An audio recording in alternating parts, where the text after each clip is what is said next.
This is Chapter 2, History of American Government, Discussion Number 1, Early English Government Documents and Colonial Governments. This chapter is going to be dealing pretty much with the beginnings of American government. But in order to understand the beginnings of American government, we need to understand where they came from, being former English colonies. So if we take a look at English government, we want to take a look at how did they get to where they are.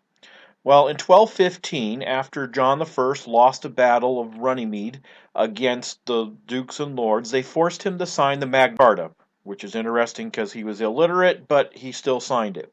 Now, what the Magna Carta required of King John I is, first of all, he had to realize that his power was not absolute. After all, he just got beaten in the important battle. John's powers were going to be limited by a document. It's a very, very novel concept in any type of government. A list of rules was going to limit the power of the sovereign.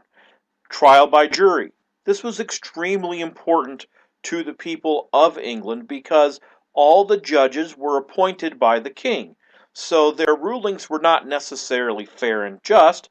Their rulings were what will make the king happy. And so, not very fair trials sometimes. Due process was also important because what we want to consider as due process is there is going to be a specific way and there's going to be specific rules that all trials and all law enforcement will follow. It's not, we'll make it up as we go. And the idea of due process makes the government predictable. With the government being predictable, it means that people no longer have to worry about being completely surprised or having specific things changed on them. So that was 1215. 400 years later, the king still limited by the Magna Carta for the most part.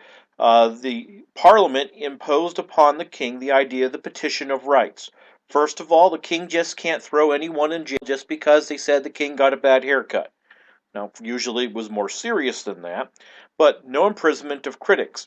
That's important. Most autocratic governments reserve the right to say that if you say anything against their program, they can throw you in jail. There's no such thing as freedom of speech. So, no imprisonment of critics. No martial law in peacetime. See, one way that would often get people around the idea of following the law is that they say, ooh, martial law, the military's in charge now.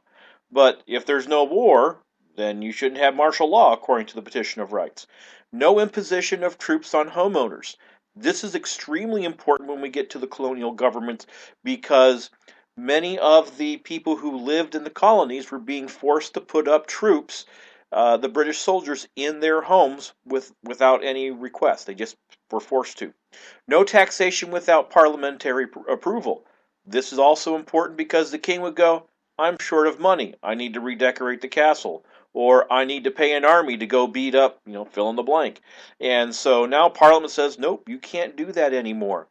Also the idea that all the laws, the king must obey them. The king's not above the law. There's not a separate group of laws for the king and what the king has to do and what the king doesn't have to do. The king is subject to the same laws as the citizens. The last important document we want to talk about was in 1688, which was the English Bill of Rights.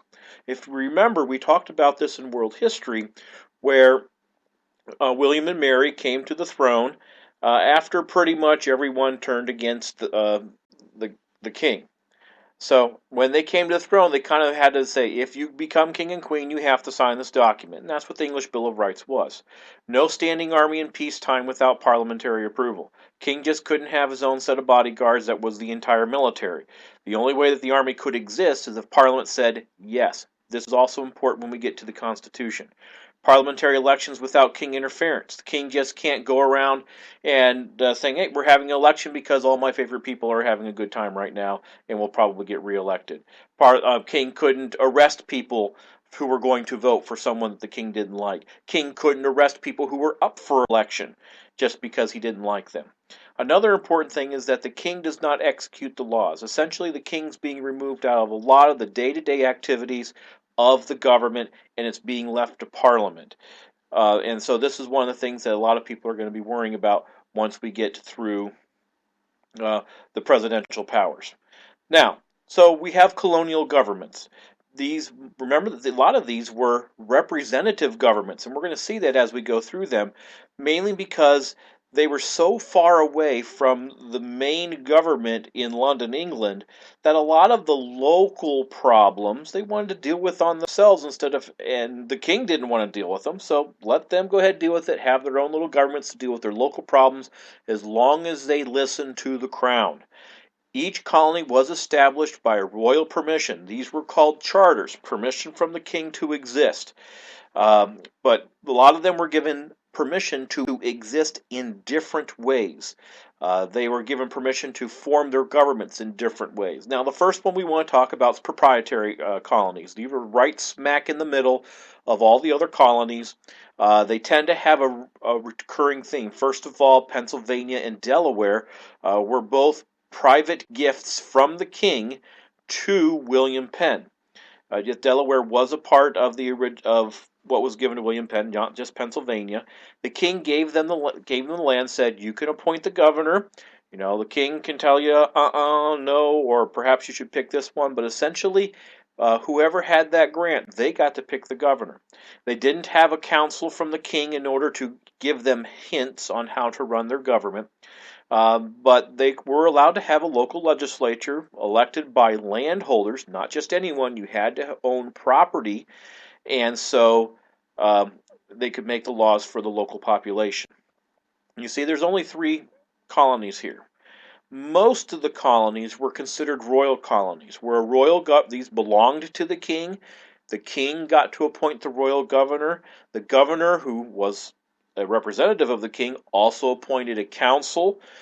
These were, you kind of call them a cabinet, as far as some of the responsibilities, but they also were the Supreme Court. And remember, the governor and the council were all there keeping the king happy and doing what the king wanted. All these royal colonies did have their own legislature.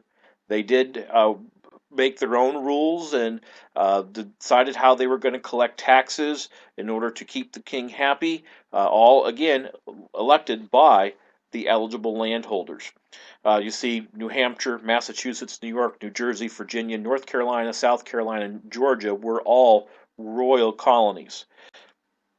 Now, the last type of colony is that of a charter colony, and this is essentially the people that the king just didn't want to deal with. He says, "Here, I got a whole bunch of junk land over in the colonies. Go there, just leave us alone. We'll leave you alone. Do what you want, just because you're being a pain in the rear end." Primarily on the process of religion. Both of these had huge religious reasons for being formed, Rhode Island and Connecticut. They were given to groups of settlers, different from proprietary, because proprietary was given to an individual. Uh, However, when we see that the charter colonies, they got to elect their own governor. The king or the governor did not have the right to change the laws. They got to have 2 legislative houses elected by landholders, make their own rules. Essentially, all they had to do was keep on paying taxes to make the king happy. Now, remember, the American Revolution happens during the reign of King George III. And when King George comes to the throne, there's going to be a huge change in how the colonies are being forced to interact with the overriding government in London. Before that, the colonies were essentially, they're out of sight, out of mind. We're not worrying about them, not a whole bunch going on over there. As long as they keep on paying their taxes, we don't really care what they do. But when King George came to the throne, he's like, wait a minute, all the other kings and all the other colonies they're intermingled. They have to deal exclusively with each other. They're not allowed trading with whomever. And why can't we do that? And on top of that, the British had just gotten done fighting the very large war, which we called the French and Indian War, with a huge amount of expenses. And they said, here we are, we defended the colonies, we had a huge bill. Who's going to help pay it? Well, how about the people that we defended? That would be a pretty good idea. Now, the king did not do everything exclusively. What was created a privy council, who were the ones who essentially got together and they made the rules, they made the regulations, they developed the taxes, developed how the taxes were going to be, all with the blessing and the determination of the King of England. So the Privy Council was kind of like the king's personal group to deal with the issues, and then he would rubber stamp them or say yes or no based on their day-to-day work. This concludes Chapter 2, History of American Government, discussion number 1, Early English Government Documents and Colonial Governments.